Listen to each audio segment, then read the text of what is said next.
رسول کریم صلی اللہ علیہ وسلم نے بکری کا شانہ کھایا، پھر نماز پڑھی اور وضو نہیں کیا۔ صحیح بخاری حدیث نمبر 207۔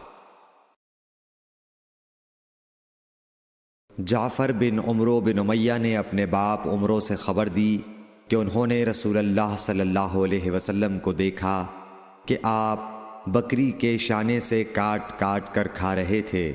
پھر آپ نماز کے لیے بلائے گئے تو آپ نے چھری ڈال دی اور نماز پڑھی، نیا وضو نہیں کیا۔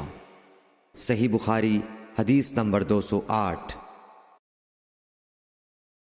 سوید بن نعمان رضی اللہ تعالی عنہ نے خبر دی کہ فتح خیبر والے سال وہ رسول اللہ صلی اللہ علیہ وسلم کے ساتھ صحبہ کی طرف جو خیبر کے قریب ایک جگہ ہے پہنچے۔ آپ صلی اللہ علیہ وسلم نے عصر کی نماز پڑھی، پھر ناشتہ منگوایا تو سوائے ستو کے اور کچھ نہیں لایا گیا۔ پھر آپ نے حکم دیا تو وہ بھگو دیا گیا۔ پھر رسول کریم صلی اللہ علیہ وسلم نے کھایا اور ہم نے بھی کھایا۔ پھر مغرب کی نماز کے لیے کھڑے ہو گئے، آپ نے کلی کی اور ہم نے بھی۔ پھر آپ نے نماز پڑھی اور نیا وضو نہیں کیا۔ صحیح بخاری حدیث نمبر 209۔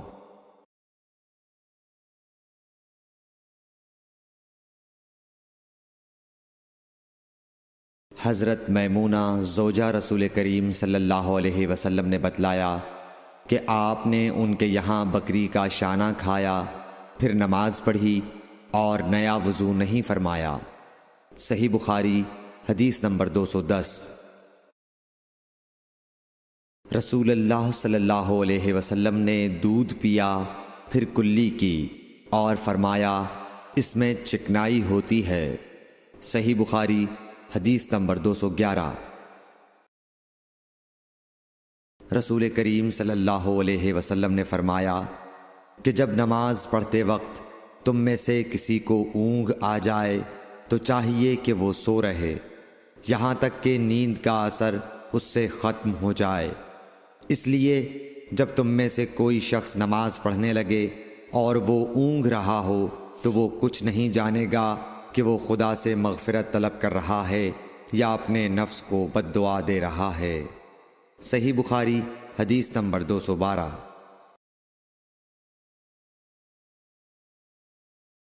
رسول اللہ صلی اللہ علیہ وسلم نے فرمایا کہ جب تم نماز میں اونگنے لگو تو سو جانا چاہیے، پھر اس وقت نماز پڑھے جب جان لے کہ وہ کیا پڑھ رہا ہے۔ صحیح بخاری حدیث نمبر 213۔